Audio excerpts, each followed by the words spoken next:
The ICF Training and Technical Assistance Team is honored to welcome you to this California Housing Community Development training session offered through the Emergency Solutions Grant Coronavirus Relief Consulting and Staffing Services Contract. I am Chris Pitcher from ICF, and I'll be hosting today's session. Today's training session is part of our community workshop series. It is entitled Designing Equitable Housing and Rehousing Plans. It is my privilege to introduce today's first presenter, Mindy Mitchell. Hey, Mindy. Hey, everybody. I'm Mindy Mitchell from Home Base. You guys have seen me on a lot of the previous HCD workshops, and I'm really excited to be a part of this one today because it's about the thing, right? Like the thing that ends homelessness is housing. So it's super exciting to kick things off with talking about equitable rehousing plans. Next slide. Oh, I'm doing the slides. Sorry. Okay, here's our agenda for today. First of all, I want to thank my brilliant colleagues, Nora Breslin and Rashima Melson, who basically did so much work to pull these slides together. I'm just kind of Vanna Whiting today. They really contributed so much knowledge and information to the slides that you're going to see. We're so glad that they're able to be on the call today too. When we get to the end for Q&A, they are available as experts and resources for you. But let's go ahead and get started. So we'll kick off today just talking about what we mean when we talk about an equitable housing plan, and then spend a good deal of the time talking about how you develop that for your community, especially thinking about how you build that team, setting the goals for your plan, the rubber hitting the road and implementation, and then how you evaluate whether or not you achieved your goals in your plan. And of course, we're going to really highlight some of the lessons that we've learned from COVID-19 on how to do really good equitable rehousing. And most importantly, we're really excited to have two speakers here with you today, Jody Ketcheside and Emma Moyer, both from different communities in California, Fresno and Napa. And they will be able to share with you guys kind of what their experience looked like in their communities on implementing their rehousing plans, and really want to make sure that you guys have time to ask questions of them, kind of bounce ideas off them. They're really experts on this topic. So first of all, to kick us off, what are we talking about? An equitable rehousing plan just refers to that you're developing a coordinated, system-wide community effort. You're focusing on financial, staffing resources, and placing people who are currently experiencing homelessness into permanent housing while also eliminating inequities that we see among people experiencing homelessness, those who get into housing and those who stay in housing.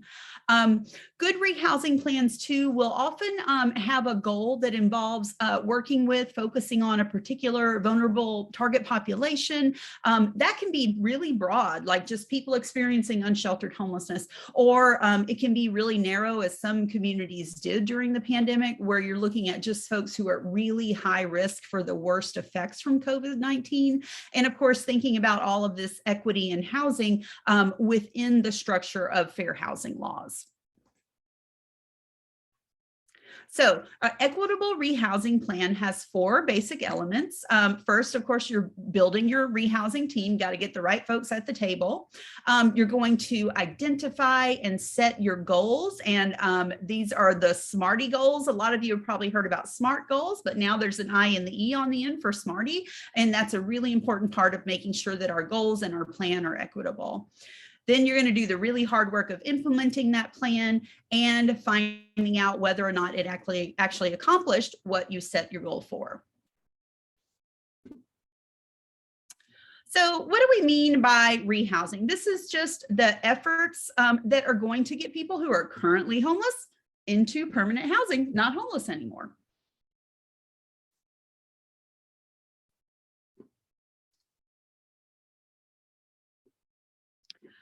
And when we talk about an equitable housing plan, we want to think about why we're framing it this way. So rehousing plans are just one tool that your community is using to target limited resources, right? Like that's the key part of the problem is that you have limited resources, but you want to accomplish these equitable goals. You want to measure and make sure that you're achieving the goals that you said you wanted to achieve on behalf of the folks who most need need these resources. Your rehousing plan also can serve as a first step for identifying ways to improve the flow across your system, right? Because you're doing that evaluation component to make sure that you're getting folks into housing as quickly as possible and that you're doing that equitably as well. So we did, to get us started, I'm going to go through just a few slides. Like this is just an example, right, of some community, and they wanted to create an equitable housing plan. So first they look at who is in our community. In our point in time count, we see that approximately 350 people are experiencing homelessness. That's unsheltered and sheltered. And then when we think about target populations, someone says, well, let's look into youth experiencing homelessness. So there were 30 young people identified in the point in time count. We have 50 young people in our community queue. We also know from looking at our data that 20% of the young people in HMIS identify as LGBTQ, 30% are Black, Indigenous, or people of color, right? So we know that information that can help us in our targeting. And then we go about setting our plan. So as you're thinking through the needs and the processes for targeting your population, in this case, this community said, let's target young people experiencing homelessness. Let's look at the housing that we have and the housing that we need. So we're going to need 5 PSH units. We want to make sure that we have 25 units that we can do shared housing for young people, 20 units for single. We want to make sure that all the units are accessible and culturally competent, and make sure that we're targeting them to the community that we want to focus on with an equity lens. Now we've got to identify the funding, right? So in this community example, there's the HAP funding for youth, for case management and vouchers. We're looking at, in our county, there's some general funds. They're pretty flexible. Let's use those. We have this great resource in ESGCV that has now been extended for another year. And then within our community's Project Home Key, there were some youth reserved units as well. And finally, again, with this lens of equity, and we want to serve this special population, we have some private funding where we can do host homes. Then we're thinking about the process for matching, right? So we have parallel case conferencing that is happening for young people at coordinated entry. And we're looking at our ongoing demographics to make sure that all the placements are happening in an equitable fashion. And then in this community, with this example, thinking about the team, who needs to be at the table? We definitely need some folks from the county. We've got to have the data folks there. We want to make sure that we have young people with lived experience there and that they are representative of the young people experiencing homelessness in our community. We want to make sure that we're getting feedback from housing navigators and case managers about structures that may be in place that create barriers to young folks getting into and staying housed, right?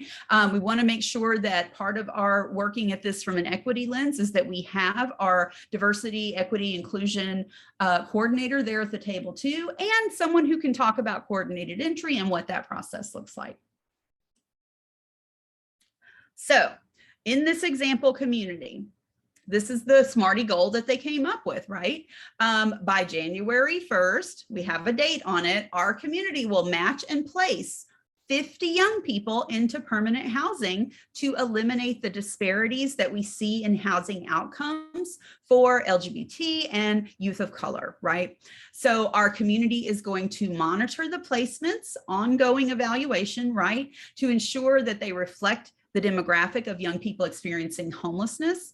And we set this equity goal too as well, right? So this is an example. And now we're going to talk about how we get there, right? First, we're developing our plan. And again, developing that plan has 4 elements. You're building your team, you're identifying your goals. That includes your target population, you're looking at your data, you're thinking about equity, and it includes thinking about your funding sources, how you're going to strategically support the goals that you're setting. Then you're going to have your plan for implementing and your plan for evaluating whether or not you're achieving your goals. So let's spend some time talking about, I'm monitoring the chat. I see everyone is in there. Thank you guys. And Chris and Nora B will let me know if there are any questions in the meantime, and we'll get to those at the end of the presentation. So let's talk more about building that team. Super important. Who do you have at the table to help you create this plan in your community? You need to have folks that can do planning. You need to have folks with lived experience. You need to have folks who have expertise in addressing racial equity and thinking about how to plan that out and achieve it, right? You need to have someone who can help with the housing location, landlord engagement piece of it, and the other side of that, the housing navigation piece of it for the young person in the case of our example community experiencing homelessness, and then some folks who can do the data and evaluation piece of it as well. So I'll talk a little bit more about each of those. And again, I'll say this over and over again, but you may be in a community and it's not that every single person in each of these roles is a very different person. Someone may wear multiple hats in a community. And I know for those of you who live in small communities, that's usually true. So, but when you're thinking about who has that planning role, right? Like this is kind of a coordination and a management role. It's really helpful for that person to have a sense of the landscape of resources on housing and homelessness so that they can share that information with the rehousing team during the planning process and ongoing. It's helpful if somebody has some project planning expertise and can provide the information needed to create and implement the plan. Someone in that planning role might help with putting together the rehousing team, keeping the group moving forward, like scheduling meetings, administrative tasks, that kind of stuff. That team member may also be doing the coordinating with all the other team members, making sure that everybody has all the information that they need about the data, about the funding, about the resources, so that the team is better able to really inform the goals that they set. It's also, this is a role where somebody can provide kind of the financial coordination, grant management expertise, that kind of stuff. And this person is going to be working very closely with folks on the team with lived experience in all the planning process as a support person.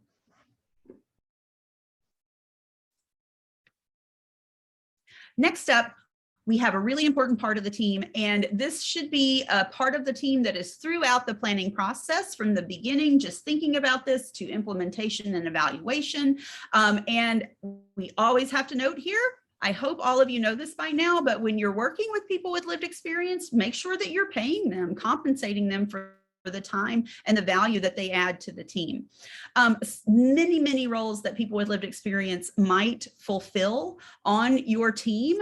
And it's always really important to remember too, like I said, about people who wear many hats. You may have someone with lived experience who has experience in homelessness, but is not yet an expert on homelessness policy or COC planning or something like that.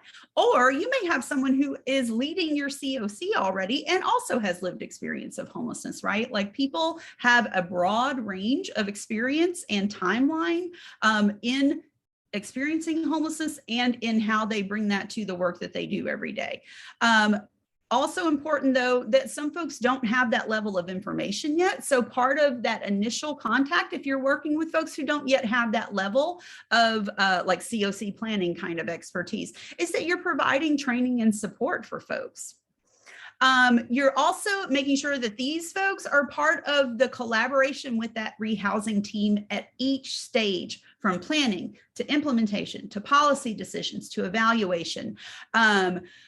Make sure that this part of your team is heavily involved with the goals, especially goals that meet the specific needs of the target community that you focused on.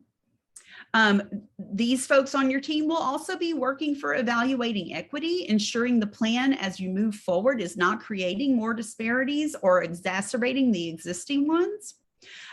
These folks also will provide feedback on the workflow and how it will impact the people that you're trying to assist through your rehousing plan. They also can provide really important expertise with your housing navigation team on how to do the best engagement in the community. Really important, again, just to go back to the training and support, that there should be an onboarding process for folks with lived experience who are going to be part of your team to help with any kind of barriers that they might have, language barriers, dialogue barriers, and also just guidance about different forms and acronyms and, you know, all of the kind of stuff that we do as part of the COC process. Next up, you have someone on your team, someone's, more than one, if you have that many folks, who have racial equity expertise. This part of your team is a lens in how to implement equity at each stage of that planning process. And those folks can assist with guiding your data and evaluation processes, helping to identify that target population for your rehousing efforts to make sure that the population promotes equity, does not create additional racial disparities. This part of your team is someone who works to ensure that all the project goals that you set are inclusive and equitable, the I and the E on the end of the SMART goals. This person is also going to be working closely with your data and evaluation team, might be your data and evaluation team, depending on how small your team is, to ensure that the implementation of evaluation, the application of the different strategies for evaluation are capturing racial disparities and are being assessed for racial equity. And finally, this person can act as a resource for providers and the larger community to access these strategies to improve equity in their own organizations. Next up, you want to have somebody on your team with some expertise in housing location and landlord engagement. So these folks will be helping primarily with really securing those units that you need, all important units, to meet the inflow outside of what you already have that you've identified as your existing housing inventory. They'll also help develop the process for managing that unit inventory, making sure that case managers are able to access units. This will be the landlord engagement resources, the resource for tools for doing that for all of the community, your providers, everyone else. This is also the part of your team that is focusing on ensuring that housing is safe and inclusive and accessible for the people that you're serving. And this person can also be a really important part of the team for developing those processes that operationalize across the community your landlord incentives. Another piece of that housing puzzle is you want someone in your team who can do the housing navigation piece that has a lot of knowledge about that. So this is somebody who's going to be working with the larger community, assessing households, enrolling households, collecting documentation, helping households move in, right? This person on your team is also advising the team for any adjustments that have to be made, especially when you're setting goals on you know, that will be in line with the coordinated entry, assessment, prioritization, enrollment, documentation processes, especially when it comes to targeting those for subpopulations that you want to focus on. And then, of course, this person has the knowledge to be able to let the team know how the processes are working on the ground and recommending where we need to make adjustments if we see that something is not working. Finally, you got to have somebody that can do the data on your team, right?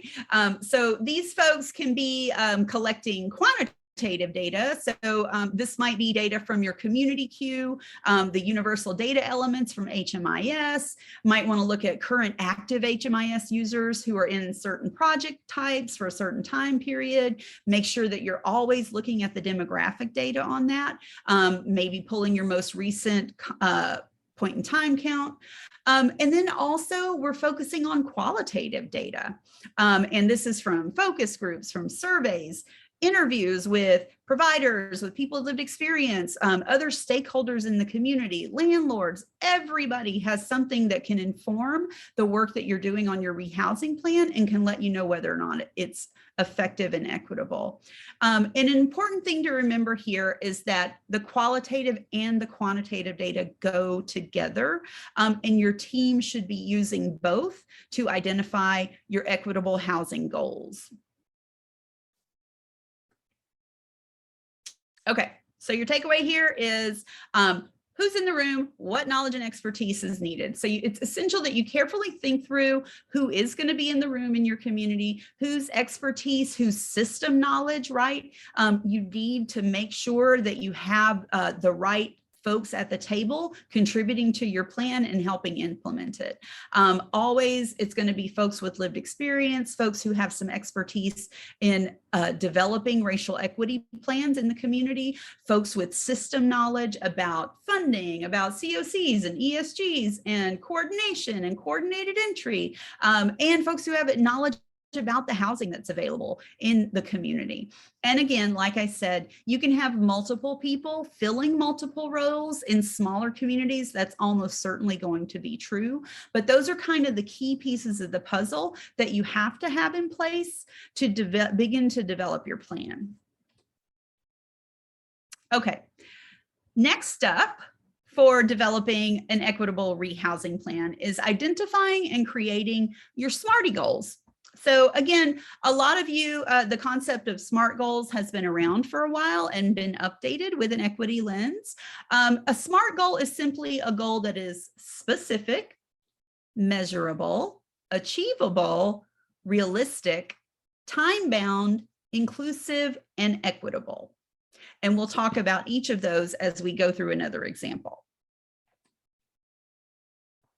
So before you start drafting your goals, it's really important that your team collect and review all of the relevant data and information that you're going to need to know what's happening in homelessness in your community, what are the housing resources that are available, the funding resources that are available, all of that stuff. So once you have all of that, you want to think about who are my target folks going to be? What are the housing needs for that population? And then how much funding are we going to need to support those needs? Then you start drafting your goals based around that information. So first up, you want to identify your target population. So you're going to review that qualitative and quantitative data. Where do I have gaps in my system? Where do I already see disparities and inequities? What would be a target population that would be responsive to that gap that we've identified? And then how do we ensure that serving that population is furthering equity, not perpetuating the existing disparities? So here's another example. So we look at our data and that we see that a high percentage of Latinx folks are experiencing unsheltered homelessness, right? Another example might be that when we did focus groups with feedback, we did focus groups with families with children who experienced homelessness. We heard a lot that folks didn't know where to access the housing and case management services. Looking at our quantitative data, we see that many families with children are homeless for an average of 12 months, even though we have housing available for them. What's happening there, right? All of those things that we see when we look at our data tell us something about populations we can target, where the gaps are, and where we could build out a system that addresses those gaps. So again, what we're saying here is just, you can look at the data, you can see the gaps, but you have to know why the gaps exist so that you can target to the needs that fill those gaps. Okay, now that we've identified our target population, we want to look at identifying the housing need. How many units do you need to meet the needs of this particular population? How many do you have? How many do you need to get, right? You want to make sure that you're leveraging the expertise of folks in that target population, as well as the expertise of folks who are working as case managers, other frontline staff, housing navigators, especially folks who have experience working with the people who are in that population that you've identified. You want to make sure that when you can, you're evaluating the different types of housing opportunities that could potentially meet the needs based on consumer choice and the realities of our communities. So that might look like a lot of things, and you want to capture all of that when you're planning out. It could be shared housing, it could be host homes, it could be rapid rehousing, it could be PSH, it could be return to family and friends, right? All of that stuff is a possibility, and you want to be able to capture that and identify that as you're developing your plan. To make your goals realistic, though, it may not be like the entire population of a group. So, your goal might be you had your entire population of youth experiencing homelessness was 150, but we're going to set a goal that we house 50 in 6 months. Okay, next up is identifying funding. Right. So after you have you've looked at your housing inventory and you've determined whether or not it meets the needs of your target population, how much more you might need. You're going to review your funding sources that support the current housing inventory that you have. Then you're going to think about, do we have new or alternative sources of funding that can fill those gaps between what we have and the number of folks that we've identified in our population? So for example, going back to that youth example, if your target population is 25 youth and you have 10 youth-specific units in the community that have vacancies, what other funding or resources could support an additional 15 units? Could we get more rapid rehousing resources? Could we develop a few more host homes for LGBTQ youth? Is there private funding available that we haven't thought about, haven't tapped? Lots of state funding available, right? Like just doing that kind of analysis. So now you have identified your target population, the need for housing, what funding is available and how much you need, and you're ready to write your targeted SMARTIE goal. So again, we have another great example here. So our target population was identified because there's a disproportionately high percentage of people, Latinx people experiencing unsheltered homelessness. And we saw that in our most recent point in time count. And we know that there's a strong Latinx community of people experiencing unsheltered homelessness in a particular park, right?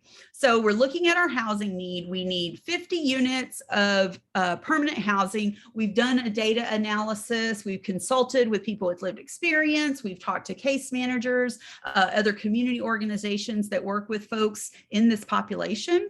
And we think we're going to need about 15 PSH units, 25 rapid rehousing, and some units of shared housing so folks can be reunited with families and friends. Then we're looking at what funding we have available. In this hypothetical community, it's we can use home key funds for the PSH. Our ESG and COC can help fund the rapid rehousing. And then with community partnerships and private funding, we're going to work on developing processes to get folks back into shared housing situations that's safe and stable. So all of that work would get this community to this very specific SMARTIE goal, right? So you can see the specificity in it, that it's measurable, that you have a timeline, that we're being inclusive, that we're looking at equity. And I am missing the A and the R, but you can see all of that went in there, that thought process in drafting that goal. You just go down the checklist and you ask yourself, am I reaching this when I'm drafting this goal? Another important thing to consider when you're drafting your goals is targeted universalism. Everyone will, of course, see these slides. You'll get these slides from HCD, and there's a link here. Really, really great resource about targeted universalism, and you should learn a lot more about it and how it can shape the policies at the community level to achieve equity. Really simply, targeted universalism means setting universal goals that can be achieved through a targeted approach. So within a targeted universalism framework, universal goals are established for all groups concerned. The strategies developed to achieve those goals are targeted based on how different groups are situated within social structures, within culture, across geographies, but all of that is moving back towards that universal goal. So targeted universalism is kind of a middle ground between universal policies that treat everyone equally and targeted policies that can exclude some people.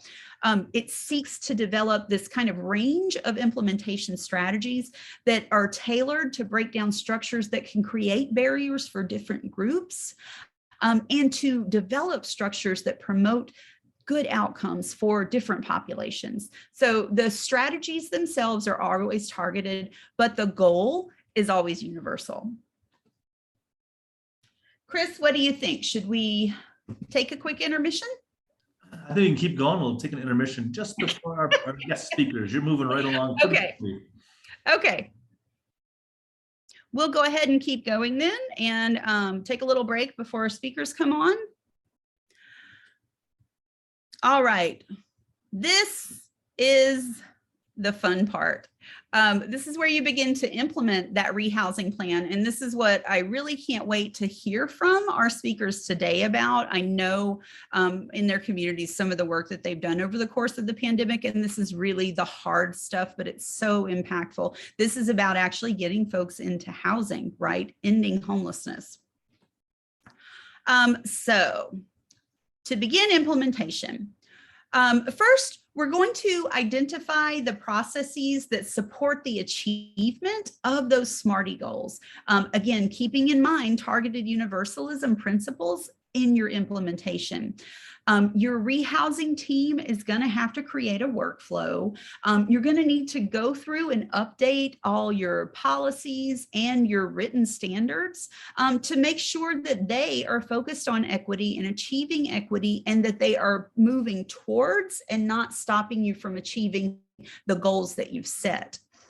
You also want to make sure that you're training the entire rehousing team and doing trainings for the larger community, the continuum of care, all the providers, right, on what this new process is and what it involves.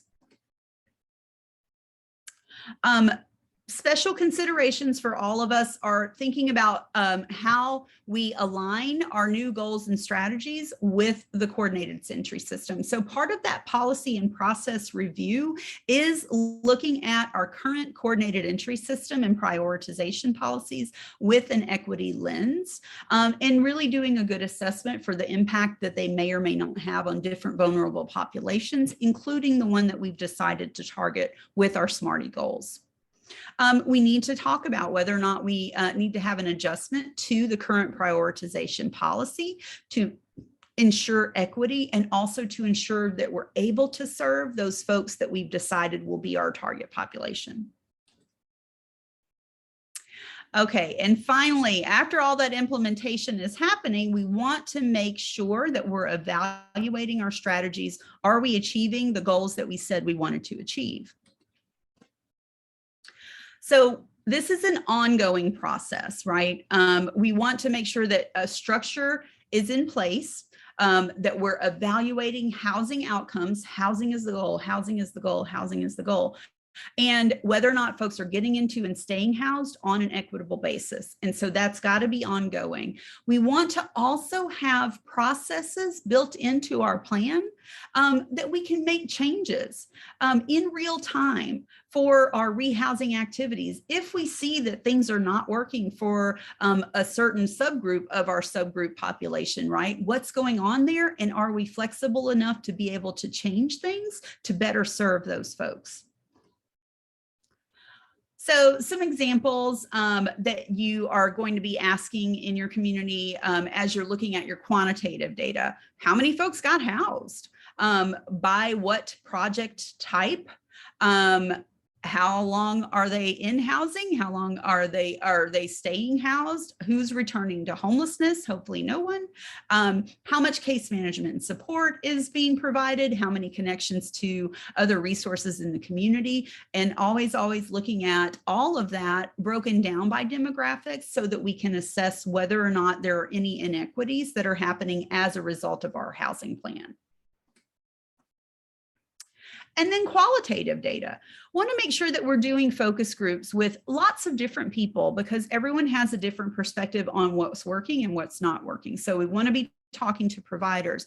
We want to be talking to people with lived experience, including those folks who have gone through the housing plan that we've created.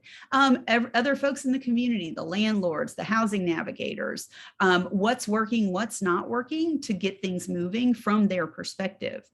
We can send out surveys, right, to those same groups, making sure that we're doing those interviews about how the process worked as we're moving folks, for example, in the case of room key, right, from unsheltered to shelter hotel to permanent housing.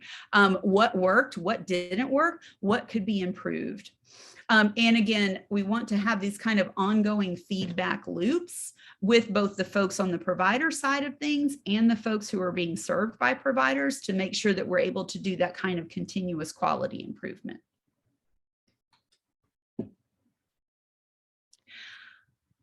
And let's also, oh my goodness, this has been going on for so long, you guys. And I've been talking to you on a Zoom for a couple of years now. Lots of lessons learned from this awful pandemic, and so thankful for all of us who are doing this work in this really, really hard time. We want to make sure that we are taking the good stuff that we learned from this pandemic and moving it forward in our housing plan. So thinking about that flexibility that we learned works really well with coordinated entry, prioritization, making sure that we're focusing on racial equity, right?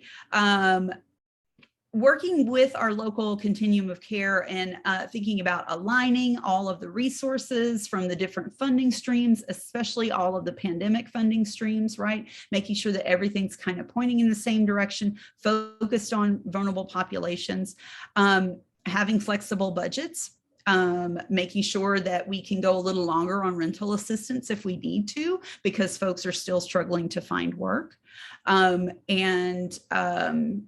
Thinking about for places that really did a huge lift to non-congregate shelter, what worked there, what was successful, what lessons learned can we bring forward into our rehousing plan. And another really important lesson that I think we all saw in our communities was the just vital role of peer support. And that's a really important part of the I part of SMARTIE, being inclusive and getting good results. Finally, we also learned many lessons in the pandemic that we had existing inequities and disparities. Always use that information and those lessons learned to keep moving your equitable goals forward. Really important to remember that returning to the way things were should not be an option because it wasn't normal even then. We all know that there were significant disparities among people experiencing homelessness and have been from the beginning of the modern homelessness crisis. And that is because of the historical and structural racism that is built into the housing and the anti-poverty system and into the homelessness system, right? So none of that didn't exist before coronavirus. Coronavirus maybe opened our eyes to some of it, and we should take that gift of having our eyes opened and move forward now. Okay. We are going to hear from our awesome speakers who can tell you, unlike me, just talking about slides on the screen, what this looked like in real life in a community in California, 2 communities in California. But we will take a little intermission, right, Chris? We're not going to go a full 2 hours. We don't need to. Why don't we just roll right into it? Let's hear from Jody. Let's hear from Emma. Let's get a discussion going because I think the things that you laid out are great. Let's put it into action. So yeah, I think because we're not going to go a full 2 hours, we can have a little bit of liberty here. Perfect. Okay, today we have with us Jody Ketcheside from Turning Point of Central California in Fresno, and Emma Moyer from the County of Napa in Napa, California. They are going to just tell us about the work that happened in their communities, kind of what worked, what didn't work, anything. We talked earlier when they signed in a little earlier, as I was kind of talking about laying out the elements of the plan. Was there anything in that resonated that you guys were like, yeah, that worked really well, or no, absolutely don't do that thing Mindy said? So Jody and Emma, take it away. I don't remember if we had a conversation about who's going first, but Jody, you're the first one on my screen. So go ahead, tell us about the work that you guys did in Fresno. Okay, so just a little bit of background.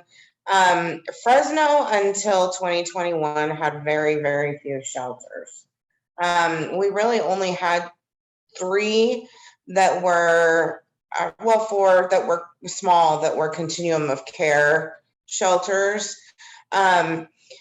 So when we opened all of the home key projects as interim housing, and there were several motels that were open that way, I think it was a total of 6. We were working with people that hadn't been sheltered in a long time or for long periods of time. So everyone was kind of coming in new, right? We were getting everybody through the coordinated entry system. And those hotels filled fast. Like I can speak for the Turning Point ones. We opened 100 beds and it was full in 3 days. So in our first closure for conversion to permanent housing happened May 31st. And on March 29th, we started with 127 people. That was when we were notified that we needed to close the shelter. So we only had 2 months to work with. We had 127 people in shelter on that day. By May 31st, we had exited everyone and no one exited to the streets. We worked really, really hard to reconnect people with family, work with other shelters because we didn't have a lot of notice. So there were people that came into the shelter like the day before we knew that we were going to have to close it. So they weren't document ready, or they didn't have a housing match yet.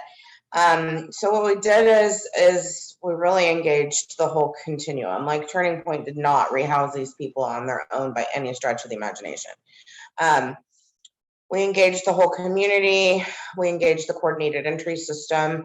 We worked with other shelters. We had housing navigators and case managers from other shelters coming in to help us with rehousing folks, locating units, helping people transition into permanent supportive housing when they were matched. It really was like a community effort. We did have a lot of people that went into other shelters because, like I said, they were, we didn't, and that's something that I would change. Like, no way would I ever do it this way again. So it worked out well. Nobody went back to the streets, but it wasn't pretty. Like I was watching Mindy's, the whole plan, and we did a lot of those things, but it wasn't nearly as pretty as that. So it rarely is. Yeah, I think some of the lessons are giving yourself enough headway to stop taking new people in so that you don't have that I just got here and now I have to leave situation, because that's what causes a lot of the transitions to other shelters. Another thing that we did is there was a weekly case conferencing that happened, where we went through with the housing authority, who's the owner of the building. One thing we did learn is that because of the length of time that we were open, the housing authority did have to do a small payout to folks to move them along, no matter where they were going. It didn't matter if we were rehousing them. So there was a lot of paperwork that went along with that. So each room received, I think it was like $450. It wasn't a lot of money, but it somehow, because of how we were operating it, it fell into this law that the housing authority has to abide by. So there was a lot of like negative feedback from the community who didn't understand what was happening there with the money. Like, people thought that we were paying people to leave, which wasn't the case at all. It was really just like a, you know, it was like paperwork. It was something that had to be done because it was tenant law. And but we did get a lot of flack from the community. So I would say, if you have a situation like that, kind of get on the front end of that, because it really, I mean, we took a lot of heat because people thought we were kicking people out for $450, right? Like, we were giving them a check and saying, get out of here. And it wasn't that way at all. So that's something that I would say, like, that was an unexpected repercussion, because we really didn't know that we were even going to fall in that category of needing to do the payouts. So definitely something to look into on the front end of things, as opposed to when you're in the middle of trying to get people housed. We did do a lot. We have a landlord engagement agency in Fresno that we utilized to help people find units. And like I said, we had people transitioning to permanent supportive housing. It was very fast paced. It took everybody in the community. And one of the things that I think helped us is we asked this question a little differently. So, like, a lot of people, you know, will ask, do you have any family that you can go live with? Well, we don't always get a very good response to that, because people don't know if they could go live with somebody. Or so the question that we asked was, is there anybody who might be looking for you or missing you? So that we could kind of help, because either way, even if they weren't going to go live with family, we wanted to reconnect them with family. So we did have some that reconnected with family and went to live with them, or just got them back in their lives. We had people whose parents were super excited to hear that we had them in our shelter. So I think that was another lesson learned, is kind of how you ask the questions, right?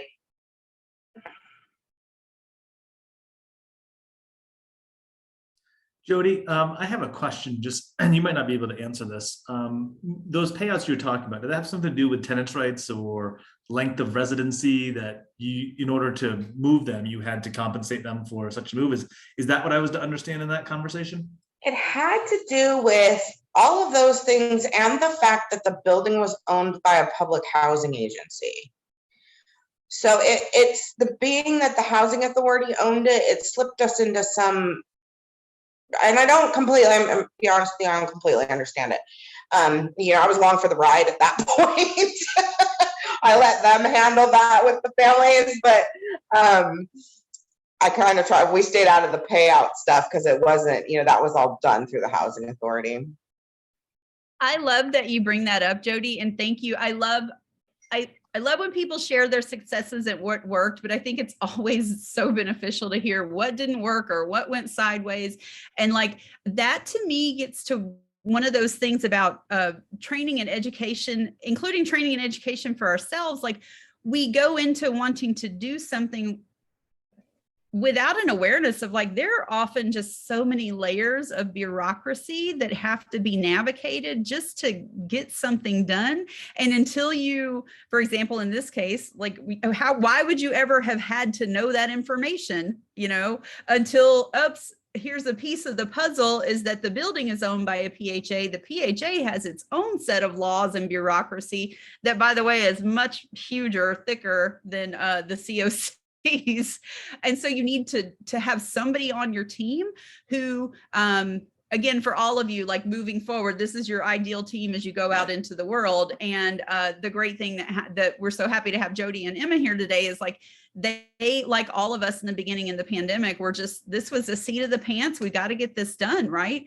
And so, you know, as you're moving forward, you learn from them about, there needs to be somebody on the team who can maybe, like, put that kind of wonky hat on and say, oh, if we're going to use the PHA's building, we have to think about this thing. And somebody who knows a little bit about landlord tenant law, you know, like, all of those kinds of things are part of that upfront planning process.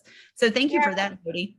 And I think the biggest takeaway that we had across the board, the whole team, is we have to have more notice, because we have to stop doing intakes sooner than 60 days before we're supposed to close. I don't know that the speed at which we had to transition people on was fair to anyone. Yeah. It was fast, it was abrupt, it felt abrupt to the staff, it felt abrupt to the guests of the shelters. Like it just was fast. So if I could drive one thing home, get more notice. Like, don't try to do it in 60 days, because it is not pretty at all. At all. People get scared, they get nervous, they start to dig their heels in and not want to leave, because this was, they panic. I don't want to be without housing again. And I just think it's traumatic for the folks that are in the shelters. So that is, if you take anything away from this, get more notice. Do the best you can to push it out at least 4 months. I think Really? sorry, Mindy. I think I was also fascinated by the community response to the payouts. that in and of itself became like negative press, when in fact you're just following the rules of the situation, and you're not paying folks to leave. Folks are leaving and you're paying them, which is that turn of phrase is very different. I just found that fascinating, Jody. Yeah, well, and we were housing them or transitioning them to other shelters or transitioning them home, and not one person out of the 127 went to the streets, but it was still the public's interpretation of that check that they were getting. And I don't know how to, I guess on the front end, you clear it up ahead before it happens is the only way to combat that. But it was definitely a busy couple of months with media inquiries. Thanks so much, Jody. Sure.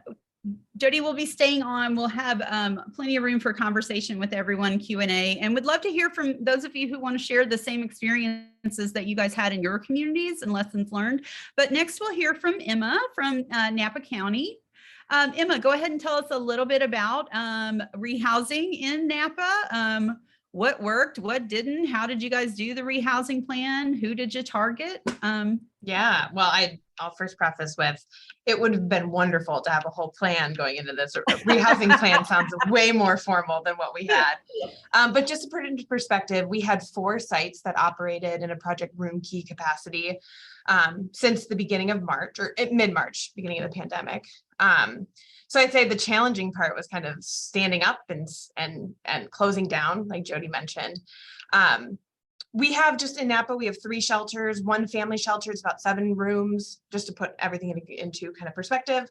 A year-round adult shelter that can actually, as of very recently, host up to 102 people on an average evening. And then we have a winter shelter that can host about 50 folks each night, that only operates November to April. So just to kind of put it in perspective.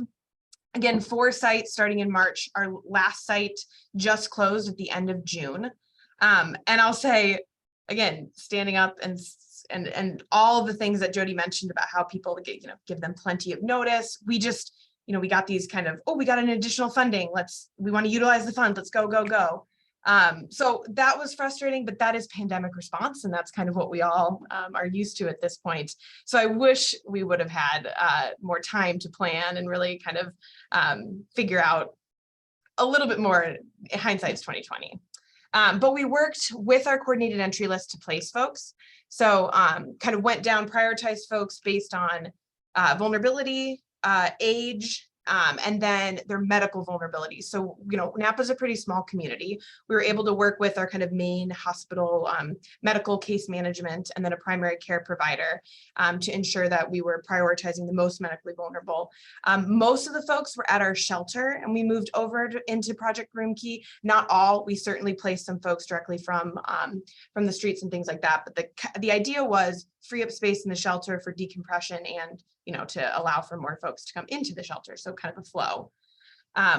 We had it set up, I think, really, really well, and I will give all credit to Abode Services, who are our main kind of housing service provider and case management provider. We had county staff that actually operated the site, so the day-to-day management of them, intakes, exits, things like that. And then we had kind of meal delivery, if there were behavioral issues or neighbor concerns, our county staff would manage those on a 24/7 basis at most of our sites. And then we had Abode actually providing the housing case management.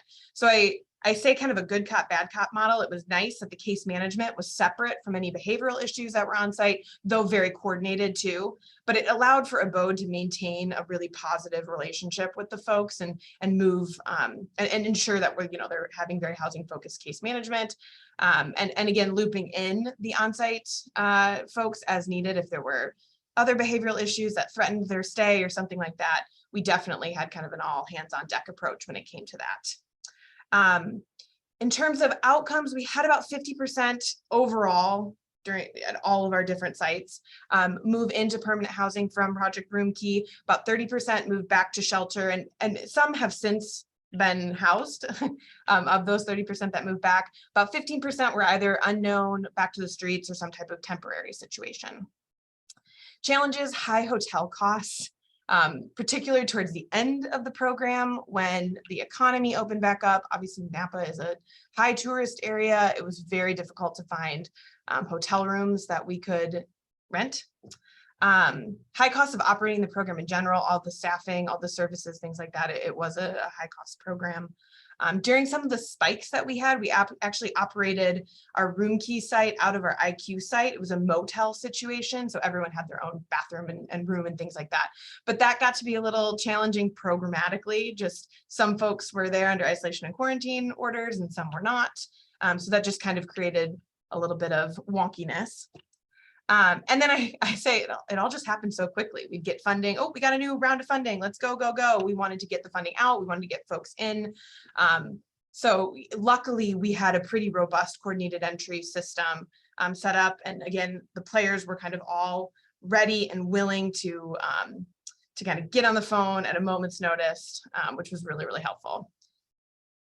Successes, I think that service model that I talked about, having the on-site county staff and then the case management staff was different. And it was folks that they were already familiar with, the case management staff. They were already working with them in the shelter or wherever they had come from. So familiar folks. We didn't have a ton of brand new case management staff. We shifted our coordinated entry, just like Jody mentioned too, kind of shifted our CES case management meetings to incorporate the Project Room Key specifically. Like we carved out a 30-minute, usually at the beginning, just to talk about those individuals and what their rehousing plans were. It was bi-weekly. Towards the end of the sites when they were closing down, it turned more into a weekly meeting, but that was very helpful. And then I'm sure we all saw this in our Project Room Key programs, but just the level of stabilization that we saw folks reach was amazing. It's incredible what a private space in their own bathroom can do for some folks. So we really saw people physically thrive and do very well in this type of setting. And so that was great. And then success, we're just a small community, smaller population, again, able to pull things together a little bit quickly, the right people in the room, which I know not all communities can do, but we were fortunate in that sense. Yeah, I think that's it overall. I'm happy to answer questions. Thanks, Emma. I do have a question for you and Jody both. Have you been able to analyze your data now? I know, again, everything was happening so fast at the beginning, especially with an eye towards the demographics of the folks that were being served in your program and whether or not you were having equitable housing outcomes or in who returned to homelessness. Have you been able to do that now that things have kind of slowed down? You know, our site just ended, so no, I think we're getting to that point now that we just pulling all of this information together was kind of an exercise in itself for us. How many sites, how quickly, when did they close, ensuring that all the data is clean, because again, during spikes, we would move folks into our IQ site that was also our Project Room Key site. So we're doing a little bit of that cleanup, but hoping to do a little bit deeper dive into the data. Great. Our HMIS admin is the housing authority, and so they are doing that. And I believe we're just trying to get the fiscal year closed before pulling all of that. I mean, we technically, because we had quite a few people that went to other shelters, you know, we're going to have some that are on the books remaining homeless because they went to shelter. So, and we did get reports that we had some that went to the new shelters and failed. So like we transitioned them, but then they left from there. We have a lot of different shelter models, and the one that we were closing was, you know, one household per room, and some of them transitioned to multiple household per room programs, and that doesn't work for everybody. So, you know, model is important too, like where they're going being comparable to where they are. Jody and Emma, you both brought up something, and Jody, you just said it, but Emma, you also said it. Having, you know, anecdotal data or qualitative data you've gathered that says non-congregate shelter is more desirable. Honestly, that makes it's a no duh moment. But having that information now is something we never had before, because we only had congregate shelter. It was the only way our shelter system had money to work. Right. So it's almost like you have this thing that you know is the truth, and you just have to package it up and show it back to folks, and it can significantly change the way your emergency shelter systems operate in your community by showing the outcomes. Because I heard you both say the outcomes were better for folks who had their own space. No kidding. I have my own space. My housing outcome is pretty good. You have your own space. So of course it makes sense, but proving it and then funding that is going to be a long-term. I see it not only just in Napa and Fresno, but a national trend that could potentially change the way sheltering is done.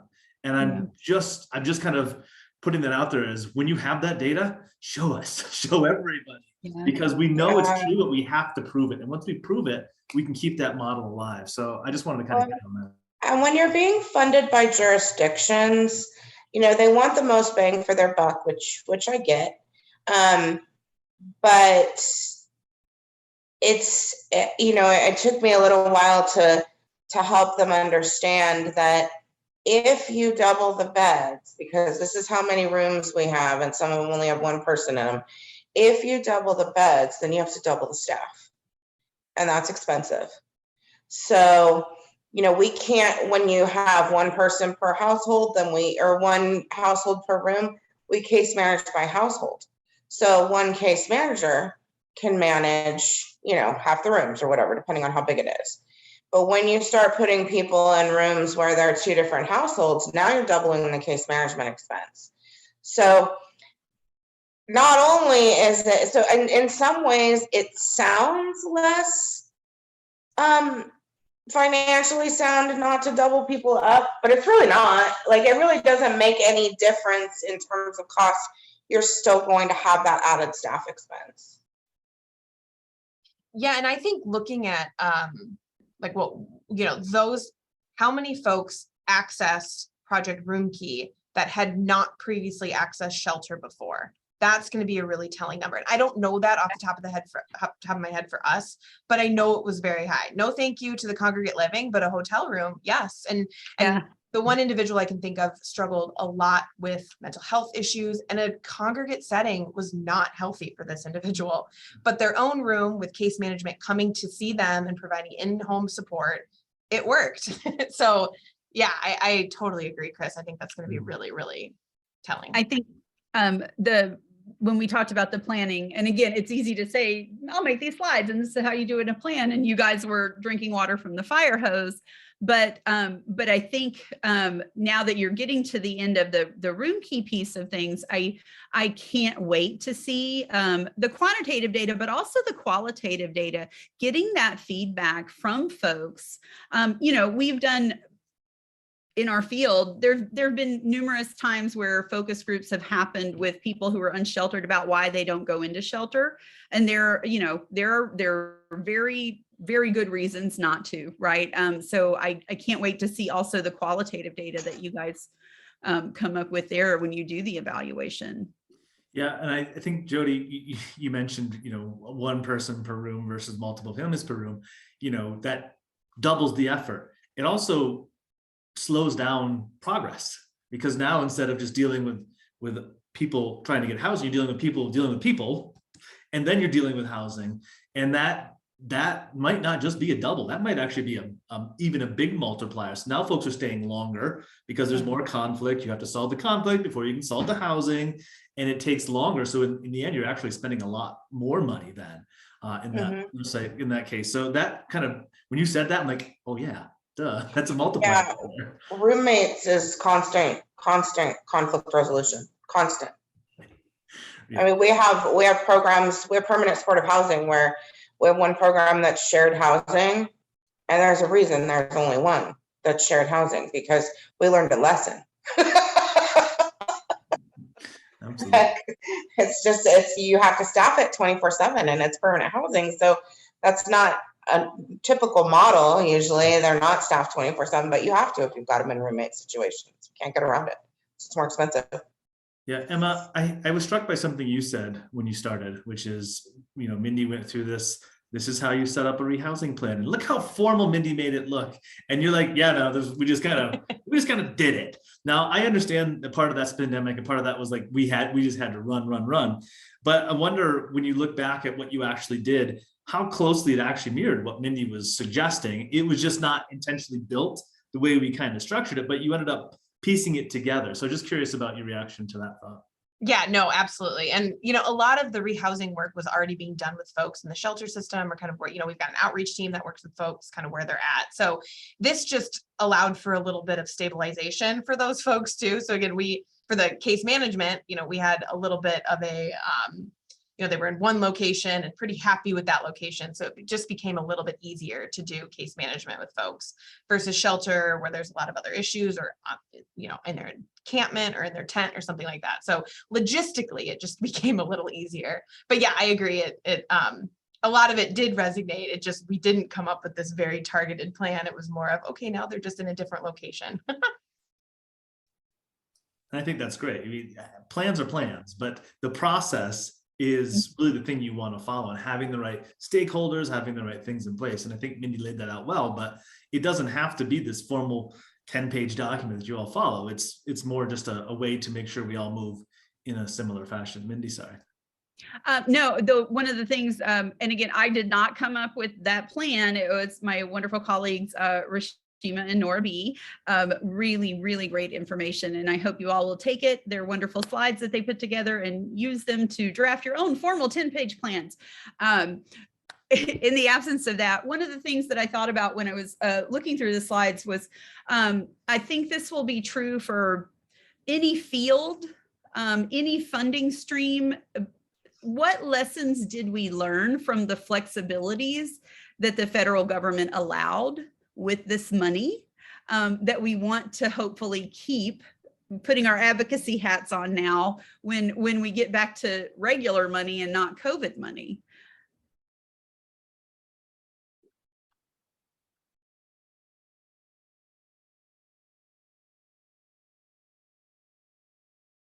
Folks in the audience, feel free to pipe up, put it in the chat too, and share your experiences for rehousing thus far in the pandemic. I think it's going to be a little scary when the COVID money goes away. I mean, what's going to be scary, Jody? Well, it's going to be a financial hit in the community. And we already have a housing shortage. So, we have a lot of home key properties that will be converted to permanent housing, but it's all going to take a long time. Yeah. We have the one that we closed May 31st, and construction has like loosely started. Like there's some trucks around there, but like no major demolition happening yet. So I'm afraid there's going to be this gap of time where we remain very short on units and short on funds to continue with the operations of the shelters as they are. So I'm a little concerned that while, like, as a community, we saw a pretty significant drop in In unsheltered homelessness, because we have all these shelters now where we didn't have them before, I'm just nervous that if we see a reduction in funds to operate the shelters, that number is going to go back up again, and we're going to have more people sleeping on the streets, and that makes me nervous. Mhm. I'd really like to see some type of more permanent funding for a non-congregate type of shelter. I mean, I think that is the dream we all have. It's expensive. It's, you know, it cost us a lot more than we actually, you know, got in grant funding for sure. But it worked. It was, you know, and I think that's really important. I think that might be part of this thinking about things through an equity lens, from targeted universalism, from SMART goals, right? Like all of that is like, when we say it worked, what do we mean by worked? And could you make the argument, once you get that quantitative data, yeah, you spent more for the non-congregate shelter, but did you spend less on, you know, it's kind of like the reason for Housing First, right? You spend less on a lot of other stuff in the community. Will that end up holding true for these funding streams, for non-congregate shelter?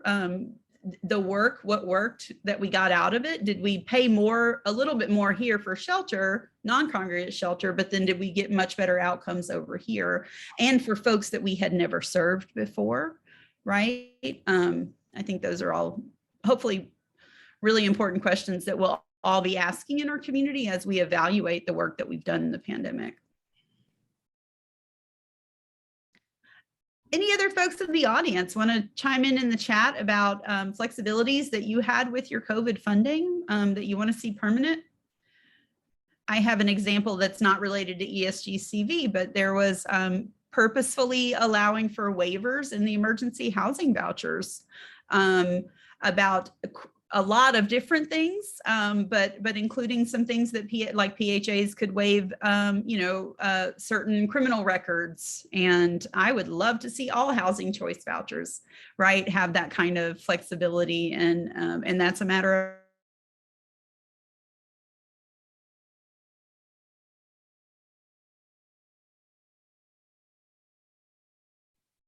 Is it just me? Because I can't hear Mindy. It's not you, Rashima. It's Mindy, we've lost your audio. Okay. Yeah. Oh, sorry. Am I back now? Okay, thanks.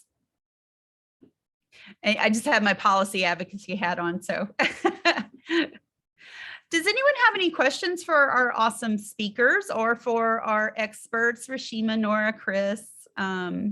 Want to share experiences that you've had in implementing your rehousing plans, especially since we're talking California here, right? Project Roomkey.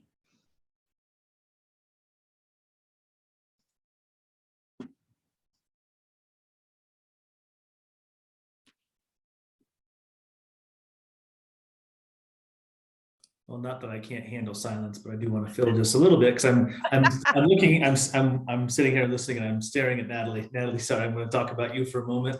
Natalie, yes. We have now 7 tribal nations that are our partners, that are funded through ESG-CV, that are doing street outreach, that are doing shelter, that are needing to rehouse folks.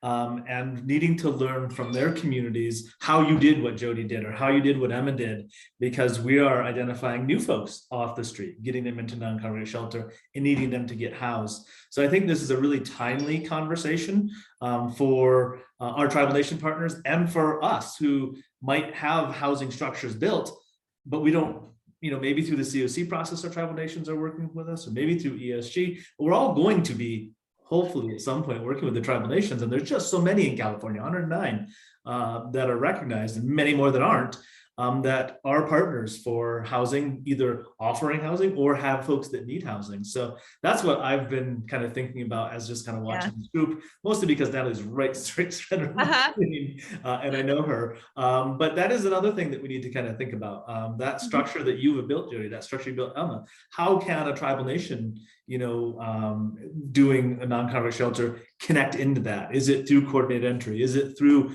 other means, having those conversations? That's some work we all have to do and build together. we cannot do it alone. You can't do it alone, and the tribal nations can't do it alone. We have to work together. So that was just something that was sitting in my head, Mindy. Yeah, that's another really, really great thing that happened. It's hard to say a great thing that happened as a result of the pandemic, but there were good lessons learned. And my friend Nichelle Carver, you guys have heard me say this over and over again. She runs the housing department in the state of Virginia that handles homelessness. And at the beginning of the pandemic, she said, we are going to make the biggest batch of lemonade from these lemons. And y'all, Virginia is just kicking butt all over the place. And they went into it like, this sucks, but we've got this money and we're going to learn these lessons and we're going to carry them forward, and we're going to think about equity, and we're going to focus on housing. And it's just, and I think especially in California, that HCD made that decision, and that you all have this opportunity is really exciting from a framework of equity. And also, we know part of your disparity in homelessness is among Native Americans, right? Like that is true in every community. So, yeah.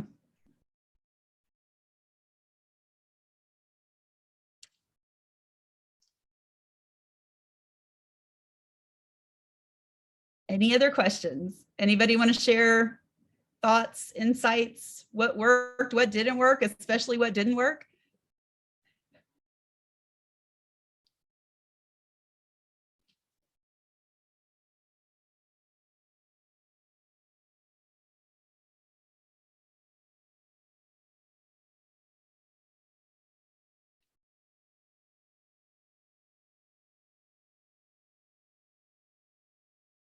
Okay, Chris, I guess I'll let you close it out. Thanks, everybody. Sounds good. You want to put up the last couple slides so I can feel like I'm doing this normally? I want to say just thank you. It's just a Q&A slide. I want to say thank you to Jody, to Emma for sharing your journey with us. It means a lot to see that. Mindy, Nora, Rashima, our excellent team, along with Jean Field, who's not with us on vacation.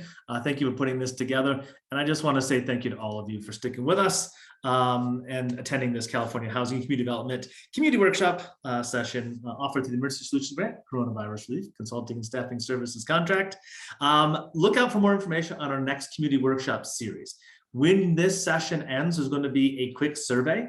Please fill that out. We look at that every week to see what we can do. We also, as a community workshop, this session has the ability to go into smaller sessions if folks want to talk on certain topics. So if there is anything you want around housing or rehousing plans, the process, hearing from other folks like Emma and Jody, put that in that survey. We do, I'm serious, we look at this every week to make new sessions to kind of meet you where you are, to provide you what you need to get there. So please do that. Thank you so much. We have plenty of other training opportunities coming up. You can go to our website and just look at all the different training options. But thank you for being here. Really appreciate you. Have a good rest of your Monday. Bye, everyone. Thank you.